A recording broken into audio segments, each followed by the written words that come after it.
Bom dia, boa tarde, boa noite. Eu sou o Cleiton Alves Campos e estou diretamente de Goiânia para falar sobre o assunto sistema renal, sistema urinário.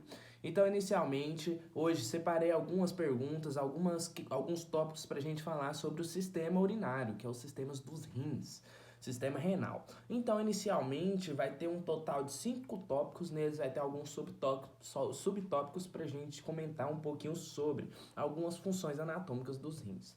Principalmente iniciando ali sobre a anatomia funcional dos rins.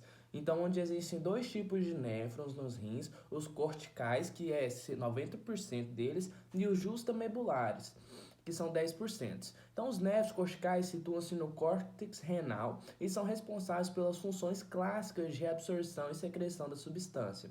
Os néfrons justamedulares localizam-se no limite entre o córtex e a medula renal e apresentam a asa de Ellen, muito comprida e estão envolvidas nos mecanismos de concentração e diluição da urina, regulação da osmolaridade, a vascularização de cada um deles também tem suas peculiaridades. Então, as artérias renais, uma para cada rim. Então, são ramos diretos da aorta abdominal, na qual a artéria renal se divide em artérias segmentares, que se subdividem até formar a arteríola, aferente do glômero, formando uma rede capilar, onde o glômero interposta entre duas artérias.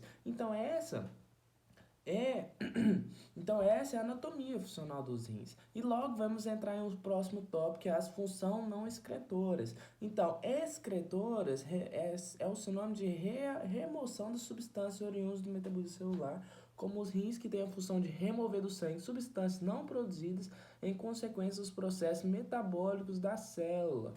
Isso ocorre pois a célula tubular tem uma membrana apical voltada à luz do túbulo, que contém o filtro glomerular, e uma membrana basolateral, que contém o que foi reabsorvido e volta para o sangue.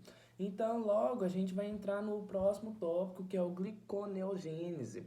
Essa gliconeogênese é a principal combustível envolvido na geração de energia para ressintetizar ATP, adenosina trifosfato, necessário às células. Ela é armazenada em forma de glicogênio no músculo e no fígado. Então, o glicogênio armazenado no músculo é utilizado no metabolismo da célula muscular e hepático, armazenado no fígado, que sob estímulo hormonal ser quebrado em glicose e cair na corrente sanguínea e servir de combustível para o cérebro.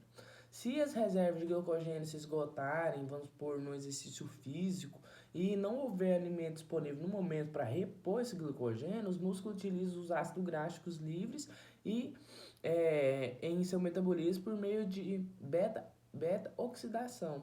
É produzido energia. Então, a reação de transformação de ácido graxo em aminoácido em glicólise é denominada de glicogenólise. Logo, a gente vai entrar no próximo tópico, que é eritropoese. É o processo de produção de hemácia, então conhecido também como glóbulos vermelhos ou eritrócitos. A alma da hemácia é a hemoglobina, então sem ela não tem. Que apresenta duas funções para a alostase, então os transportes de oxigênio para tossos aos tecidos, para todos os tecidos, e função de tamponamento no equilíbrio ácido básico, de forma que se as hemácias o oxigênio não chegará aos tecidos, ocorrendo morte celular. Falando sobre morte celular, as hemácias não têm núcleo, então não podem ser reproduzidas, sendo destruídas quando começam a envelhecer.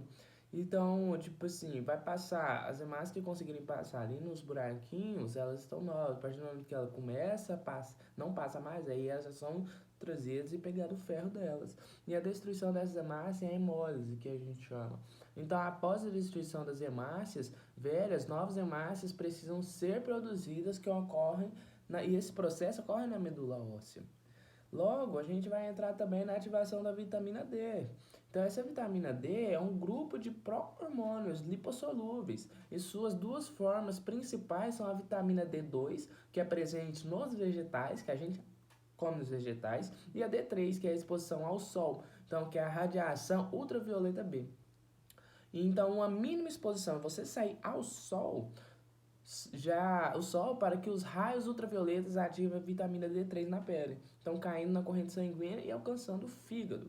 Então, pessoas que têm um déficit de vitamina D provavelmente pode ser pela sua absorção de vitamina D, então pouco exposição ao sol ou também algum probleminha de absorção dessa vitamina.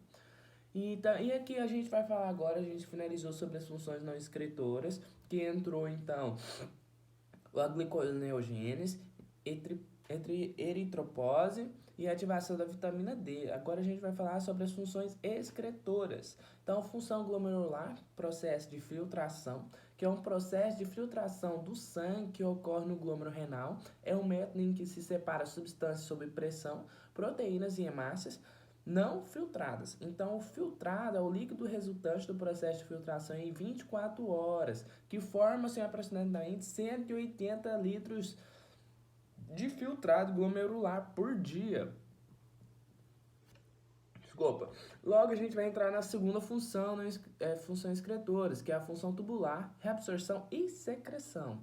Então, reabsorção tubular é o processo em que as substâncias úteis do filtrado são reabsorvidas pela rede capilar peritubular e retornam à circulação sistêmica. Dos 180 litros por dia, cerca de 179 litros são reabsorvidos, ou seja, apenas 1 litro não. E a secreção tubular é o processo em que a substância pode ser secretada da célula tubular diretamente para a luz dos túbulos, sendo então eliminada na urina. Normalmente esses processos ocorrem através de estímulos hormonais. Função reguladora. Então, regulação da osmolaridade. Os rins desempenham um papel muito importante na regulação da osmolaridade plasmática. Então, o ramo ascendente de alça é impermeável à água e ocorre e bombeia sódio para os interstícios. Regulação do equilíbrio ácido-básico. O pH pode ser mantido dentro dos limites ótimos, tanto pela ventilação pulmonar quanto pelo sistema urinário. Se a alimentação não puder ocorrer por via respiratória, ocorrerá por meios dos rins. Okay? A gente vai entrar agora no último processo, que é de micção, e esse processo é a emissão de urina pela uretra. Então, o filtrado de todos os néfrons que ocorre ali, aqui 180 litros por dia, de cada rim, é recolhido nos cálices menores, nos cálices maiores, na pelve renal, chegando finalmente ao uréter, que é formado por músculo liso dotado de automatismo. Então, as contrações peristálticas ureteres impulsionam a urina em direção à bexiga urinária. O reflexo de micção se dá à medida que a bexiga enche o seu volume, que chega a aproximadamente de 350 ml a 650 ml. Então, é uma quantidade muito grande de urina. Então, por aqui eu fico com o meu podcast de hoje. Tenha um bom dia, uma boa tarde, uma boa noite. E espero que essa aulinha de sistema renal fique claro para você. Até mais!